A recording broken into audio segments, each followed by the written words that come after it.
کہ اللہ کے بندوں ہماری شناخت ہماری پہچان مومن ہونے میں ہے، مسلمان ہونے میں ہے۔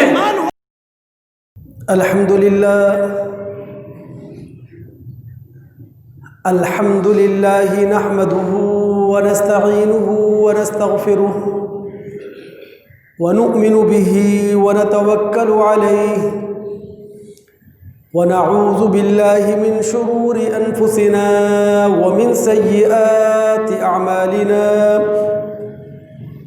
من يهده الله فلا مضل له ومن يضلله فلا هادي له ونشهد أن لا إله إلا الله وحده لا شريك له ونشهد أن محمدًا عبده ورسوله أما بعد فإن خير الحديث كتاب الله وخير الهدي هدي محمد صلى الله عليه وسلم وشر الأمور محدثاتها وكل محدثة بدعة وكل بدعة ضلالة وكل ضلالة في النار فأعوذ بالله السميع العليم من الشيطان الرجيم إنما التوبة على الله للذين يعملون السوء بجهالة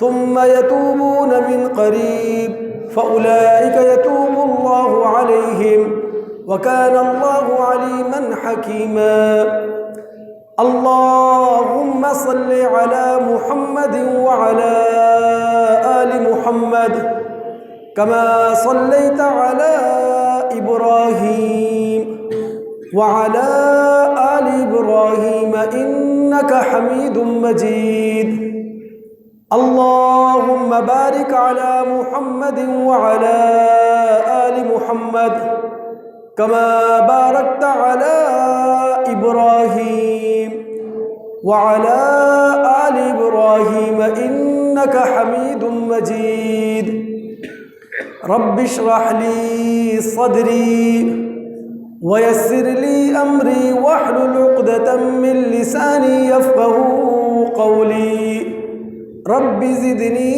علما صدق الله العظيم وصدق رسوله النبي الكريم ونحن على ذلك لمن الشاهدين والشاكرين والحمد لله رب العالمين۔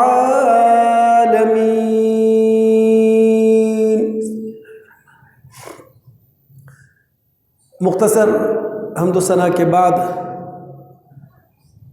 آج جمعے کی اس نشست میں ہم لفظ جہل سے متعلق کچھ کام کی معلوماتی باتیں جاننے اور سمجھنے کی کوشش کریں گے، اس امید اور دعا پر کہ جہالت کی جتنی بھی صورتیں اور شکلیں ہیں اللہ رب العالمین ہم تمام مسلمانوں کو ان صورتوں اور قسموں سے اپنے آپ کو محفوظ رکھنے کی توفیق عطا فرمائے۔ جہل علم اور حلم کی ضد ہے۔ علم کہتے ہیں جاننے کو، علم کہتے ہیں واقفیت کو، علم کہتے ہیں برداشت کو۔ عربی استعمال میں، قرآنی استعمالات میں جہل کا لفظ عموماً حلم کے مقابلے میں استعمال ہوا ہے، علم کے بھی مقابلے میں استعمال ہوتا ہے یہ لفظ، لیکن کمتر۔ ہر وہ رویہ، ہر وہ عمل، ہر وہ اقدام جو علم اور حلم کے خلاف ہو اسے کہا جاتا ہے جہل، جسے ہم کہتے ہیں جاہلیت۔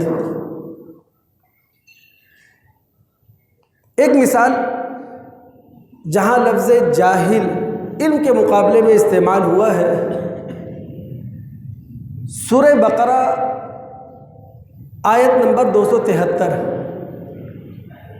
اللہ تعالیٰ انفاق سے متعلق گفتگو کر رہے ہیں، صدقہ خیرات کی ترغیب دے رہے ہیں، اپنے راستے میں خرچ کرنے کے حوالے سے لوگوں کو متوجہ کر رہے ہیں۔ اسی گفتگو کے دوران رب العالمین فرماتے ہیں انفاق فی سبیل اللہ، صدقہ اور خیرات کے مستحق خصوصیت کے ساتھ وہ لوگ بھی ہیں کہ جو اللہ رب العالمین کے کاموں میں اس طرح گھر چکے ہیں کہ اب ان کے پاس وقت نہیں ہے کہ وہ اپنی معیشت کو سنبھالا دینے کے لیے بھی مزید وقت نکالیں۔ یحسبهم الجاہل اغنیاء من التعفف، جو جاہل ہوتا ہے، لا علم ہوتا ہے، ناواقف ہوتا ہے، وہ ایسے لوگوں کی خودداری کو دیکھ کر یہ سمجھتا ہے کہ شاید بڑے خوشحال ہیں یہ لوگ۔ اب چاہے یہ مدرسے کے طلبہ ہوں یا وہ علماء ہوں جنہوں نے دین کی ترویج اور ترقی کے لیے اپنے آپ کو وقف کر رکھا ہے اور اپنا پورا وقت وہ دین کو دے رہے ہیں، تو یہاں جو جاہل کا لفظ ہے وہ علم کے مقابلے میں استعمال ہوا ہے۔ جہل کا لفظ عموماً حلم کے مقابلے میں، برداشت اور تحمل کے مقابلے میں استعمال ہوا ہے۔ ایک مثال میں دیتا چلوں تاکہ پھر میرے لیے گفتگو کرنا مزید آسان ہو جائے۔ قرآن کا 12واں سورہ ہے سورہ یوسف۔ برادران یوسف نے یوسف علیہ السلام کے ساتھ جو کچھ کیا مزید بتانے کی ضرورت نہیں ہے۔ کنویں میں انہیں پھینکا، پھر قرآن کے بیان کی روشنی میں 3 مرتبہ وہ خشک سالی کے موسم میں، قحط سالی کے سیزن میں مصر آئے ہیں، اور یوسف علیہ السلام سے انہوں نے غلہ لیا ہے، کہیں خریدا ہے اور کہیں صدقہ مانگا ہے۔ 2 مرتبہ جب وہ آئے ہیں تو یوسف علیہ السلام انہیں پہچان چکے تھے، اپنا تعارف نہیں کروایا، وہ یوسف علیہ السلام کو نہ پہچان سکے۔ لیکن جب تیسری مرتبہ برادران یوسف علیہ السلام کے پاس غلے کی التجا اور درخواست لے کر آئے تو ان کا انداز کچھ ایسا تھا کہ یوسف علیہ السلام سے رہا نہیں گیا۔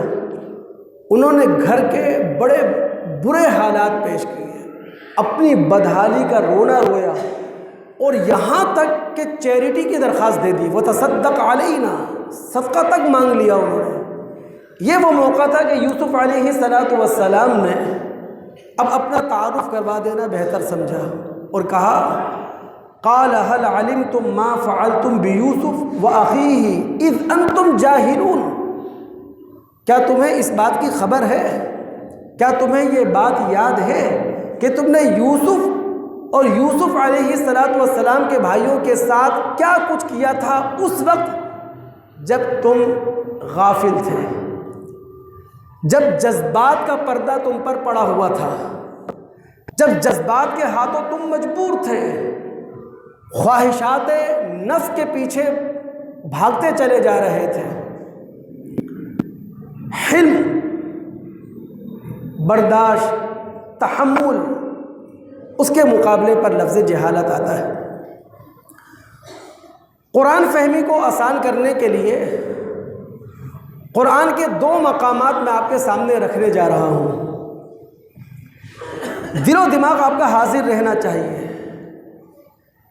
انبیاء علیہ السلام بھی انسان تھے، اور بسا اوقات وہ بھی جذبات سے مغلوب ہو جاتے تھے، لیکن وہ خیر کے جذبات سے مغلوب ہوتے تھے، وہ نیکی کے جذبات سے مغلوب ہوتے تھے۔ ہاں، معاملہ یہ تھا کہ نیکی اور خیر کے مطلوب جذبات، یعنی اللہ رب العالمین نے نیکی اور خیر کے مطلوب جذبات کی ایک حد رکھی ہے۔ انبیاء علیہ السلام اس کو کراس کر جاتے تھے، انبیاء علیہ السلام اس مطلوب حد سے آگے نکل جاتے تھے، اور اللہ کے ہاں یہ قابل قبول نہیں ہے۔ وہاں رب العالمین انبیاء علیہم الصلاۃ والسلام کو تنبیہ کرتا تھا۔ سورہ ہود آیت نمبر 46، نوح علیہ الصلاۃ والسلام نے 950 سال اپنی قوم کے درمیان تبلیغ کی ہے، صبح شام ایک کر دی، رات دن ایک کر دیا۔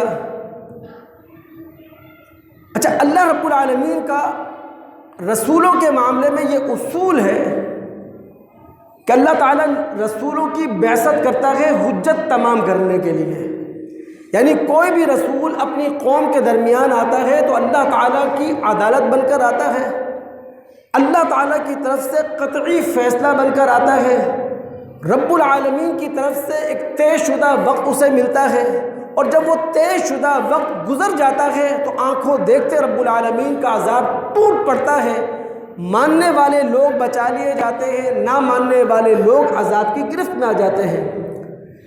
طوفان نوح آیا اپنے طے شدہ وقت پر، جب حجت تمام ہو چکی تھی۔ طوفان نوح میں غرق ہونے والوں میں سے نوح علیہ السلام کا ایک بیٹا بھی ہے، کنعان۔ جب نوح علیہ السلام نے اپنے بیٹے کو ڈوبتے ہوئے دیکھا تو اب جذبات غالب آئے، اور اللہ رب العالمین سے کہا کہ اللہ، یہ تو میرا اہل ہے، یہ میرا خاندانی ہے، یہ میرا بیٹا ہے، میرا سپوت ہے۔ اللہ نے کہا یہ تمہارے گھرانے سے تعلق نہیں رکھتا، انہ عمل غیر صالح، نبی کا گھرانہ جو تعمیر ہوتا ہے وہ ایمان اور عمل صالح سے تعمیر ہوتا ہے، یہ تو نابکار ہے، یہ ناہنجار ہے، اس کے عمل صالح نہیں ہیں۔ اے نوح علیہ السلام، ایسی بات مجھ سے نہ کرو یا ایسا سوال مجھ سے نہ کرو جس کی تمہیں خبر نہ ہو۔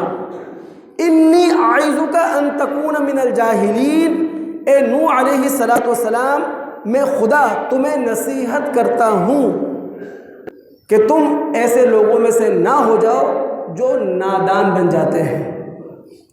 تو انبیاء علیہم السلام پر بھی جذبات کا غلبہ ہے، لیکن یہ نیکی اور خیر کا جذبہ ہوتا ہے۔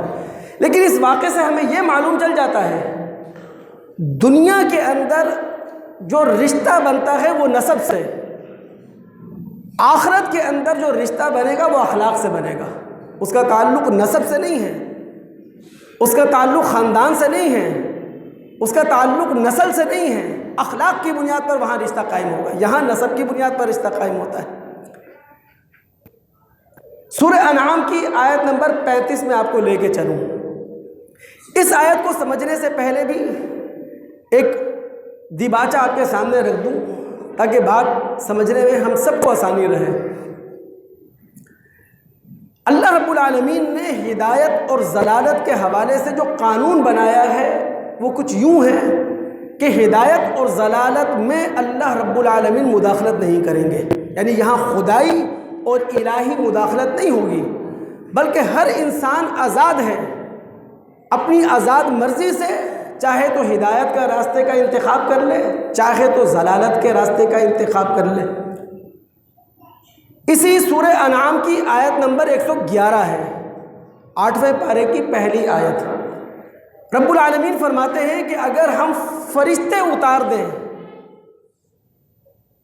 جو ان سے باتیں کریں، اگر ہم مردوں کو اٹھا کھڑا کریں جو ان سے ہم کلام ہوں، اگر ہم دنیا کے سارے دلائل لا کر ان کے سامنے ڈھیر کر دیں، ما کانوا لیؤمنوا الا ان یشاء اللہ، یہ اس وقت تک ایمان نہیں لا سکتے جب تک کہ اللہ تعالیٰ کی مشیت نہ ہو۔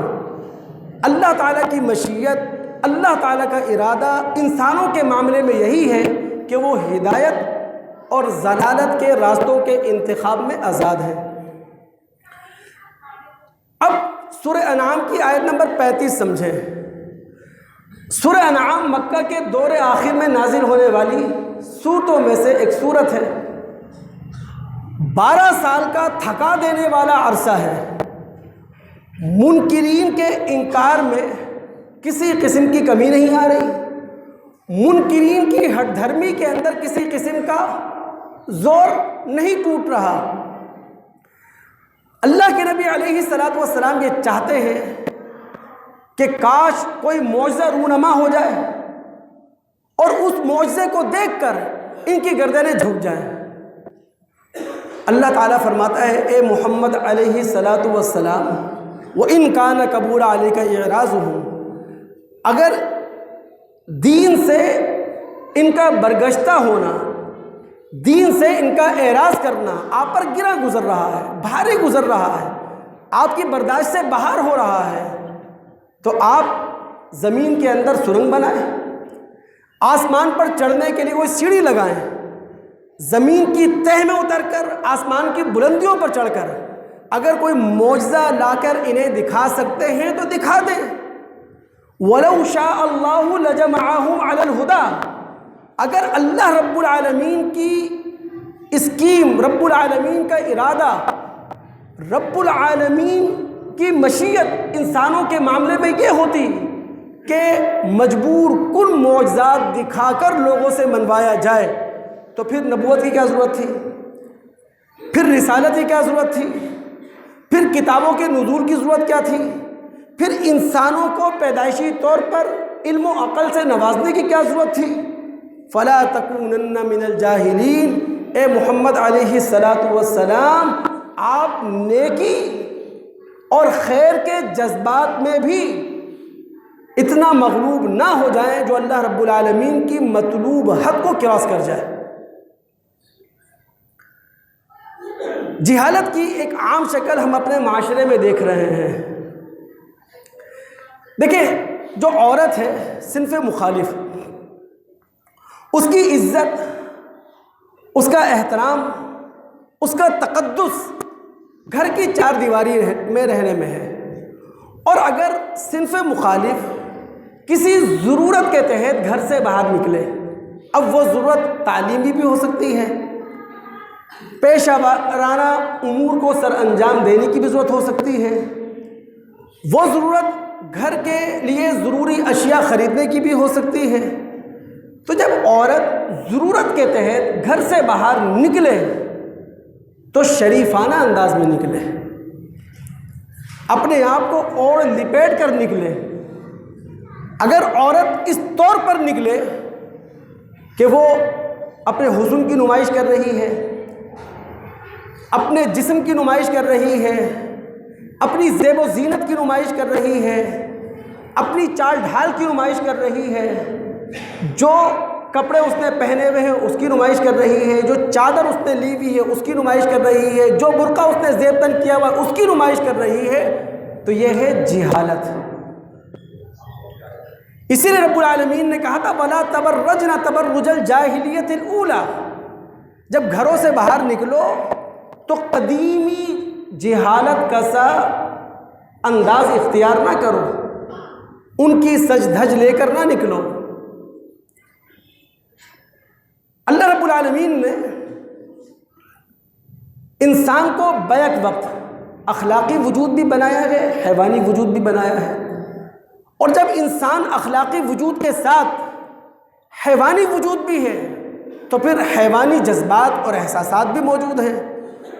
حیوانی جذبات اور احساسات کے اندر سب سے زیادہ منہ زور جو جذبہ ہے وہ ہے جنسیات کا، جسے میں یوں کہا کرتا ہوں انسانی قلعے کی سب سے کمزور فصیل اگر کوئی ہے تو وہ ہے انسان کا جنسی جذبہ۔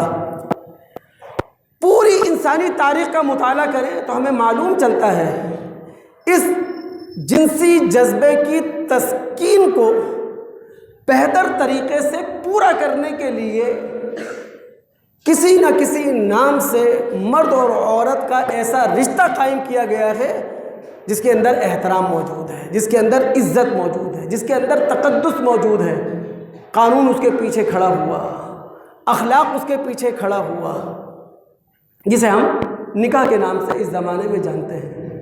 لیکن اگر جنسی جذبے کی تسکین اس طور پر کی جائے کہ قانون اور اخلاق کی دھجیاں بکھیر دی جائیں، قانون اور اخلاق کی دیواریں مسمار کر دی جائیں، تو پھر اسے کہتے ہیں حیوانی جذبہ۔ اسے کہتے ہیں جنسی حیوانیت، جنسی درندگی، اور یہ معاشرے میں ہمیں نظر آ رہا ہے۔ یہ بھی جہالت ہے، اور جہالت کی بدترین صورت ہے، مشکل کام ہے۔ جنسی جذبات اور جنسی احساسات کو قانون کی چھت دینا، اخلاق کی دیواریں دینا، لیکن جو دے گیا وہ بڑا کامیاب ہے۔ ایک مرتبہ پھر میں آپ کو لے کے چلوں سورہ یوسف علیہ السلام نوعمر ہے، ابھرتی ہوئی جوانی ہے، وقت کے حسین ترین انسان ہیں، اور صرف عزیز مصر کی بیوی ان پہ فریفتہ نہیں ہے، بلکہ بڑے بڑے گھرانوں کی رؤساء کی بیگمات تک ڈورے ڈال رہی ہیں، ہر قسم کی چال چل رہی ہے، ہر قسم کی سازش یوسف علیہ السلام کے خلاف ہو رہی ہے۔ یہ وہ موقع ہے کہ یوسف علیہ السلام خدا کی بارگاہ میں ہاتھ اٹھائے ہوئے ہیں۔ یہ دیکھیں پاک دامنی، اللہ رب العالمین ایسے ہی پاک دامنی ہم سب کو عطا فرمائے۔ دعا کیا کر رہے ہیں؟ قال رب السجن احب الی مما یدعوننی الیہ، اللہ مجھے جیل جانا زیادہ پسند ہے، مجھے قید خانے میں رہنا زیادہ پسند ہے بنسبت اس کے کہ میں وہ کام کر گزروں جس کی طرف یہ مجھے بلا رہی ہیں، دعوت دے رہی ہیں۔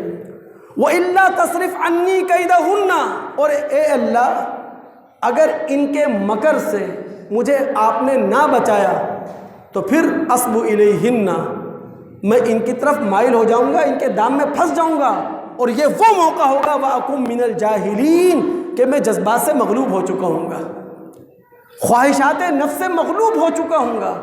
تو اپنے جذبات کو کنٹرول کرنا معمولی بات تو نہیں ہے، بڑا کام ہے اور اجر بھی بڑا ہے۔ یہی تو وجہ ہے کہ امام کائنات محمد الرسول اللہ صلی اللہ علیہ وسلم نے فرمایا سبعۃ یظلھم اللہ فی ظلہ یوم لا ظل الا ظلہ، 7 قسم کے لوگ ہیں جنہیں اللہ رب العالمین کل اپنے عرش کے سائے تلے جگہ دے گا۔ ان 7 میں سے ایک کون ہے کہ جس مرد کو صنف مخالف نے پورا موقع فراہم کیا، اپنے گھر کے دروازے کھول دیے، لیکن اس مرد نے کہا انی اخاف اللہ، مجھے اللہ کا ڈر ہے۔ اور اگر اسی جملے کو توسیعی معنی پہنا دیا جائے تو ہر وہ عورت اللہ رب العالمین کے عرش کے سائے کے نیچے ہوگی کہ جسے کسی مرد نے پورا موقع فراہم کیا، جس کے لیے مرد نے اپنے گھر کے دروازے کھولے، اور اس عورت نے کہا انی اخاف اللہ، مجھے اللہ رب العالمین سے شرم آتی ہے، مجھے اللہ رب العالمین کا ڈر ہے، مجھے اللہ رب العالمین کا خوف ہے۔ اسی لیے جب ہم اللہ رب العالمین کے سامنے ہاتھوں کو اٹھائیں دعا کے لیے تو ایک دعا ضرور کیا کیجئے، اللہم انی اسألک الہدی والتقی والعفاف والغنی، اللہ میں آپ سے سوال کرتا ہوں ہدایت کا، تقوی کا، پاک دامنی کا، اور یہ کہ مجھے کسی کے سامنے ہاتھ نہ پھیلانا پڑے۔ اس وقت دنیا میں جتنی بھی مذہبیت آپ کو دکھائی دے رہی ہے یا روحانیت جس قدر دنیا کے کونے کونے میں موجود ہے، اس سب کا کریڈٹ جاتا ہے انبیاء علیہم السلام کو، کہ انبیاء علیہم السلام نے مختلف قوموں میں کھڑے ہو کر، مختلف نسلوں میں کھڑے ہو کر، مختلف انسانی گروہوں میں کھڑے ہو کر، مختلف اوقات میں انہیں رب العالمین کی طرف بلایا ہے، رب العالمین کی طرف دعوت دی ہے۔ تو آج جتنی بھی مذہبیت ہے، آج جتنی بھی روحانیت ہے، اس کا کریڈٹ انبیاء علیہم السلام کو ہی جاتا ہے۔ لیکن جو بات یہاں سمجھنے کی ہے، قرآن ہمیں یہ بتاتا ہے کہ انبیاء علیہم السلام جب لوگوں کے درمیان کھڑے ہو کر تبلیغ کا کام کرتے ہیں، تعلیم کا کام کرتے ہیں، لوگوں کو تلقین کرتے ہیں، تو علم کا مینار نور بن جاتے ہیں وہ، اور حلم کا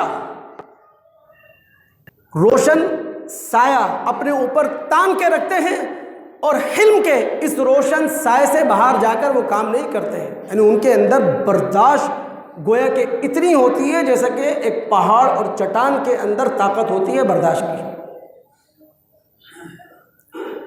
ایک مثال میں آپ کے سامنے رکھوں، سورہ اعراف آیت نمبر 199 اور 200 مکہ کے دور آخر میں نازل ہونے والی صورتوں میں سے ہے۔ مکہ کے دور آخر میں نازل ہونے والی صورت کا مطلب یہ ہے کہ نبی علیہ الصلاۃ والسلام کے لیے دعوت دینے کا جو مسئلہ ہے وہ بڑا کٹھن ہے، مرحلہ بڑا دشوار کن ہے، جس کو یوں سمجھ لیں ایسا ہے جیسا کہ دو دھاری تلوار پر سفر کرنا۔ اور ان کٹھن حالات میں، گئے گزرے حالات میں نبی علیہ الصلاۃ والسلام کو تبلیغ، تعلیم اور تلقین کا کیا طریقہ بتایا جا رہا ہے وہ سنیے آپ۔ اللہ کے نبی علیہ الصلاۃ والسلام کو گزرے ہوئے 14.5 سال کا عرصہ تقریباً آ رہا ہے۔ اب قرآن کے براہ راست مخاطبین ہم ہیں، اب قرآن کے براہ راست قاری ہم ہیں، اب قرآن کے براہ راست سامع ہم ہیں۔ تو یہ جتنے بھی قرآن میں آپ کو سنا رہا ہوں نا، اس کے مخاطبین ہم ہیں۔ اسے اپنے اندر ٹٹولیے، اسے اپنے اندر پرکھیے، اگر کہیں کوئی کمی ہے تو اسے دور کیجیے، اگر کوئی کجی ہے تو دور کیجیے، کوئی خامی ہے تو اسے پورا کیجیے۔ اب اللہ تعالیٰ کیا کہہ رہا ہے؟ چونکہ ہم بھی تو داعی ہیں نا، ہم بھی تو مبلغ ہیں، ہمیں بھی تو قرآن اور سنت کی دعوت کو آگے لے کر جانا ہے۔ اللہ فرماتے ہیں خذ العفو، اے محمد علیہ الصلوۃ والسلام، اے قرآن کے قاری، نرمی اور درگزر کا طریقہ اختیار کرو۔ یعنی جو بھی مذہب کا داعی ہوگا اسے نرم مزاج بنانا ہے اپنے آپ کو، اسے عالی ظرف بنانا ہے اپنے آپ کو، اسے متحمل مزاج بنانا ہے اپنے آپ کو۔ جو داعی ہوگا اپنوں کے لیے شفیق ہوگا، دیگر کے لیے رحیم ہوگا، اور مخالفین کے لیے وہ حلیم ہوگا، اور ایسا ہی ہونا چاہیے۔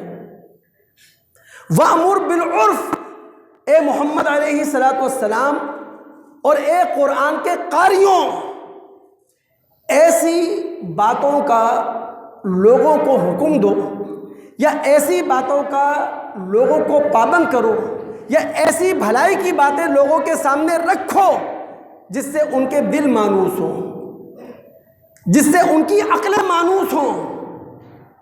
کامن سینس یہ کہے، عقل عام یہ کہے کہ ہاں داعی جو کچھ پیش کر رہا ہے یہی ہمارے دل کی آواز ہے، یہی ہماری عقل کی پکار ہے، یہی ہماری فطرت کی آواز ہے۔ وَأَعْرِضْ عَنِ الْجَاهِلِينَ، اور اے محمد علیہ الصلوۃ والسلام، اے قرآن کے قاریوں، جو لوگ جہالت پر اتر آئے تمہارے مقابلے میں، جو لوگ تم سے الجھیں یا تمہیں الجھانا چاہیں، ان سے اعراض کر لو، ان سے منہ موڑ لو۔ وَإِمَّا يَنزَغَنَّكَ مِنَ الشَّيْطَانِ نَزْغٌ فَاسْتَعِذْ بِاللَّهِ، اے محمد علیہ الصلوۃ والسلام، اے قرآن کے قاری، جب تم محسوس کرو کہ شیطان تمہیں اکساہٹ کا شکار کر رہا ہے، یعنی نفس یہ کہہ رہا ہے کہ جناب آج تو ایسی کی تیسی کر دو، آج تو عمل کا رد عمل دے دو، آج تو ایکٹ پر ری ایکٹ دکھا دو، آج جواب پر جواب الجواب دو، خاموش نہیں بیٹھو۔ جب بھی نفس داعی سے یہ کہے کہ جواب دو، لڑ جاؤ، مر جاؤ، کٹ جاؤ حق کے لیے، سمجھ جاؤ کہ یہ شیطان تمہیں اکسا رہا ہے۔ فاستعذ باللہ، یہ وہ موقع ہوتا ہے، داعی کو چاہیے، وقت کے نبی کو چاہیے کہ وہ اللہ رب العالمین کی پناہ طلب کرے اور اللہ رب العالمین کی پناہ میں اپنے آپ کو دے دے۔ کسی بھی داعی کے لیے رسول اللہ صلی اللہ علیہ وسلم کی وہ حدیث سامنے رہنا چاہیے، ارحموا من فی الارض یرحمکم من فی السماء، تم لوگ زمین والوں پر رحم کرو، زمین والوں کے ساتھ نرمی کرو، تمہارے ساتھ اللہ نرمی کرے گا، تم پر اللہ رب العالمین رحم کھائے گا۔ وہ جو سورہ فرقان کی آیت نمبر 63 ہے غالباً، جس میں اللہ رب العالمین نے بندے رحمان کے اوصاف بیان کیے ہیں، بندے رحمان کی کوالٹیز بیان کی ہیں۔ اس میں اللہ تعالیٰ فرماتے ہیں وَإِذَا خَاطَبَهُمُ الْجَاهِلُونَ قَالُوا سَلَامًا، بندے رحمان سے جب جاہل لوگ بحث و مباحثہ کرنے لگے، جاہل لوگ بندے رحمان کے سامنے بدتمیزی کرنے لگے، تو بندے رحمان بڑے شریفانہ طریقے سے اپنا راستہ بدل لیتا ہے، بڑے مدبرانہ انداز میں اپنے آپ کو اس بحث سے الگ کر لیتا ہے۔ بندے رحمان کی یہ صفت ہے، کبھی گالی کے مقابلے میں گالی نہیں دے گا۔ بندے رحمان کی یہ صفت ہے، کبھی بہتان کے مقابلے میں بہتان تراشی نہیں کرے گا۔ بندے رحمان کی یہ صفت ہے کہ کبھی بھی لوگوں سے الجھنے کی کوشش نہیں کرے گا۔ وَإِذَا خَاطَبَهُمُ الْجَاهِلُونَ قَالُوا سَلَامًا۔ تو دوستو یہ ہے سب سے اہم ترین چیز کہ ہم میں سے ہر ایک داعی ہے، ہم میں سے ہر ایک کلمہ گو ہے، اور دیگر جو کلمہ گو لوگ ہیں وہ ہمارے بھائی ہیں۔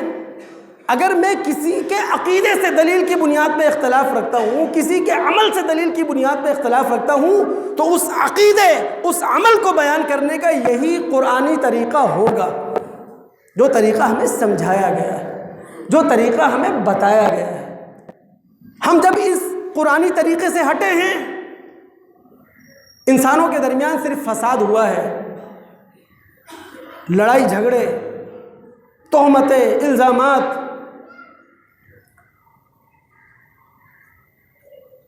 قرآن ہمیں یہ کہتا ہے کسی بھی قسم کی عصبیت جو ہے نا، اندھی عصبیت، وہ جہالت ہے۔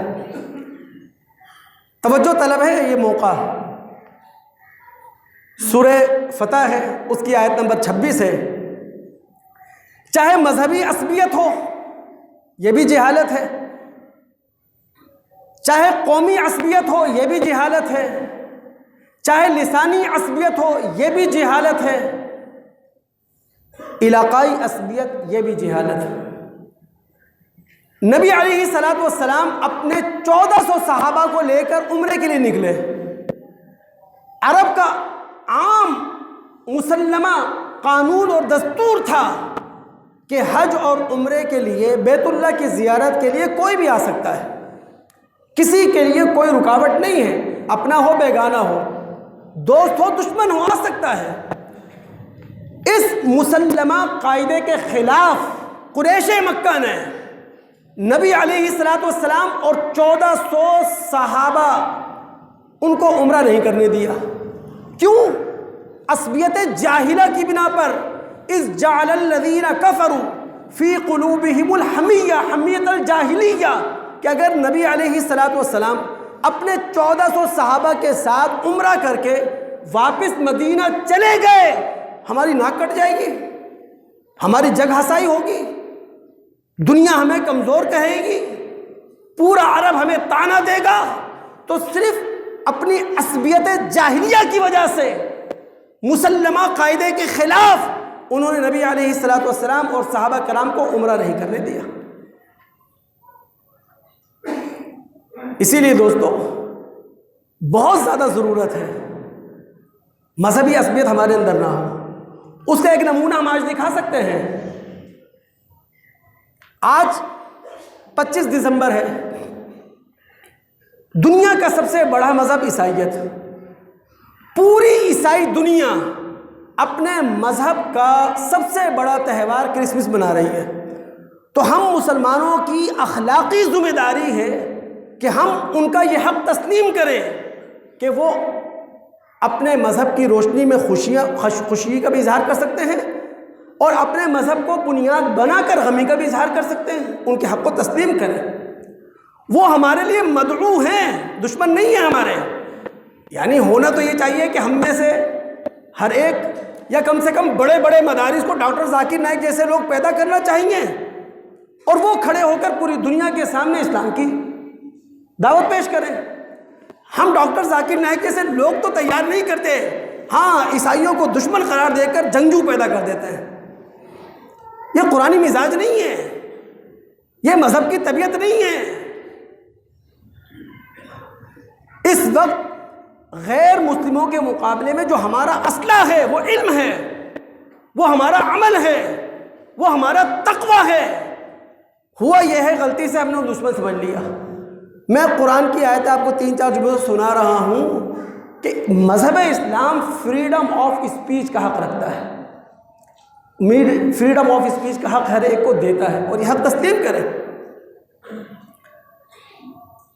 گروہی عصبیت جو ہمارے اندر پنپ رہی ہے اور 72 سال میں ہمارے دل و دماغ کی گہرائیوں میں اتار دی گئی ہے، آپ کو پتہ ہے اس کا نقصان کیا ہے؟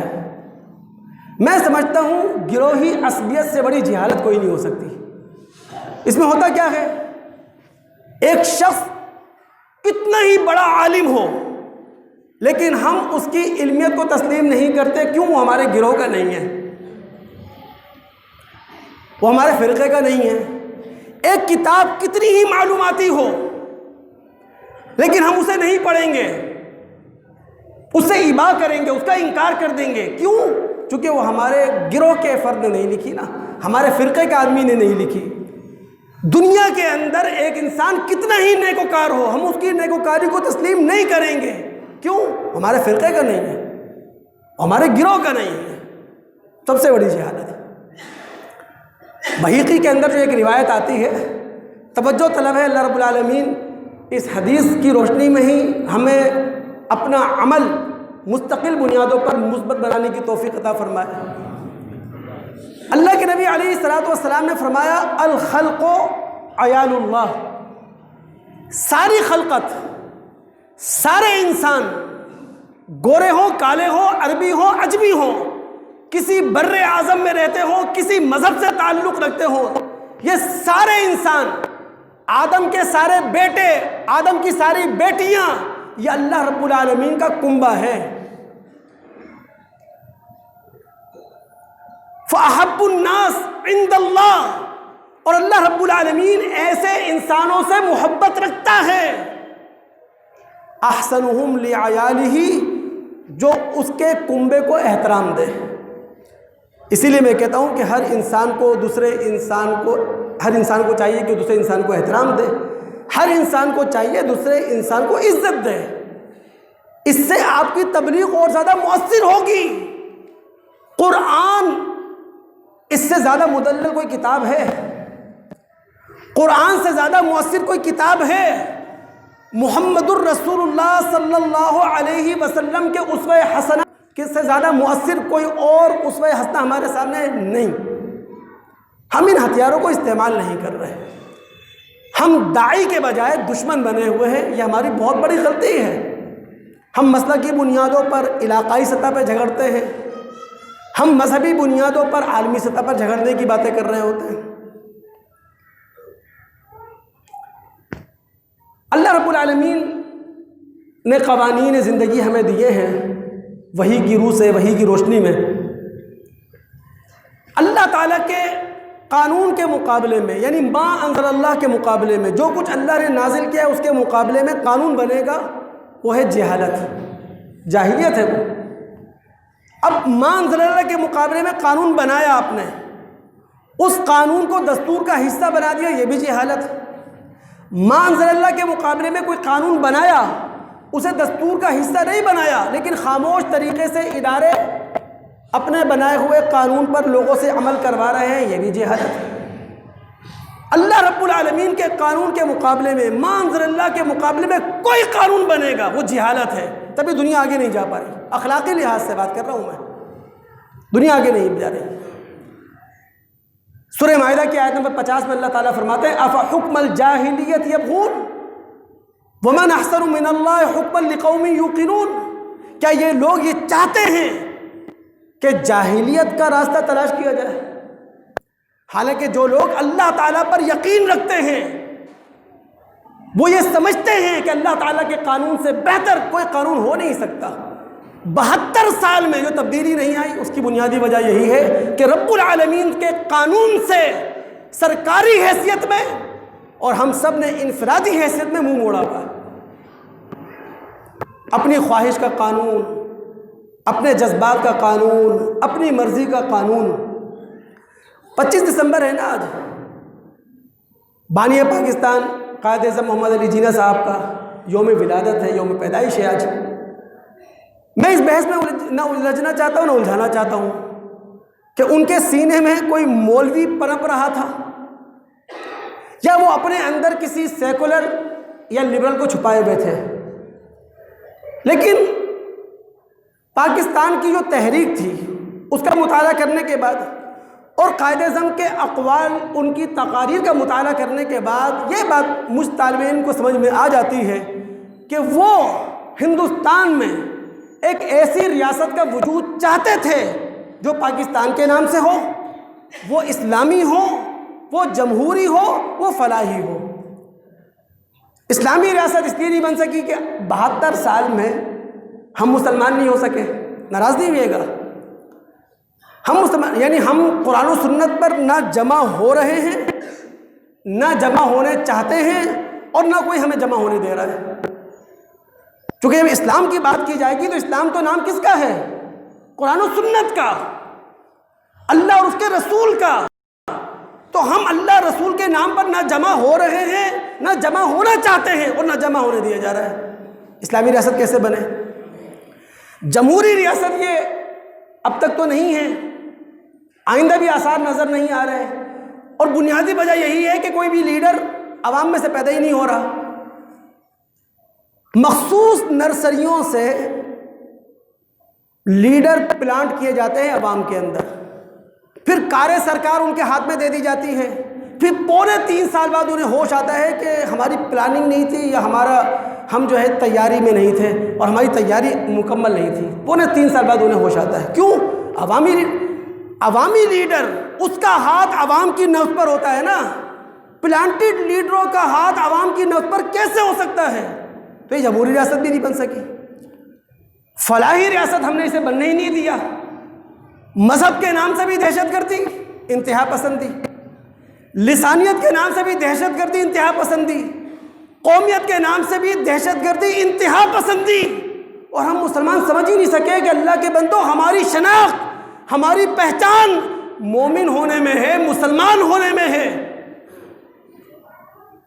اللہ کے نبی علیہ الصلوۃ والسلام مومن ہونے پہ فخر کرتے تھے، مسلمان ہونے پہ فخر کرتے تھے، کسی اور نام سے پہچاننے میں فخر کرتے تھے۔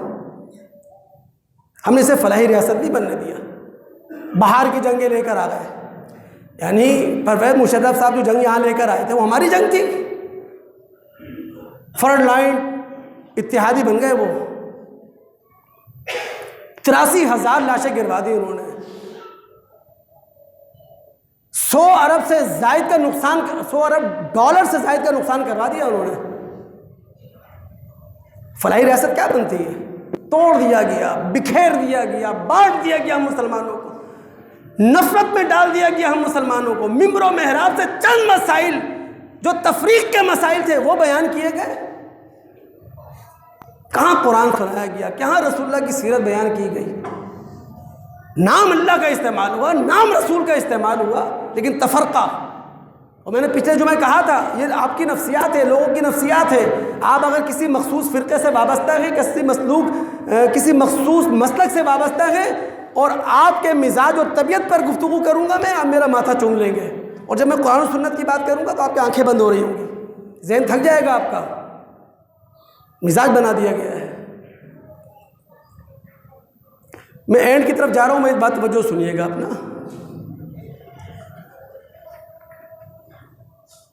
ہم جب قرآن کا مطالعہ کرتے ہیں تو پوری کائنات میں اور خاص کر روئے زمین میں اگر کوئی مخلوق جواب دہ ہے، مسئول ہے، اللہ تعالیٰ کے سامنے کھڑی ہوگی وہ، تو وہ انسان اور انسان کے ساتھ جن۔ لیکن جنات سے ہمارا براہ راست تعلق نہیں ہے، ہم اپنی بات کرتے ہیں۔ تو پوری کائنات اور روئے زمین پر اگر کوئی مکلف ذمہ دار مخلوق ہے وہ ہے انسان۔ اس کے علاوہ کوئی مخلوق ایسی نہیں ہے جس کے لیے قیامت قائم ہوگی۔ جزا اور سزا کا تعلق صرف انسانوں کے ساتھ ہے، اس کے علاوہ کسی سے نہیں ہے۔ یہ اللہ رب العالمین کا کائناتی پروگرام ہے۔ کیوں؟ انسان اللہ تعالیٰ کے سامنے جواب دے اس لیے ہے کہ اللہ تعالیٰ نے ساری صلاحیتیں انسان کو دی ہیں، انسان کے علاوہ کسی کو نہیں دی۔ کسی اور مخلوق کو صلاحیتیں دیتا وہ مخلوق بھی جواب دہ ہوتی؟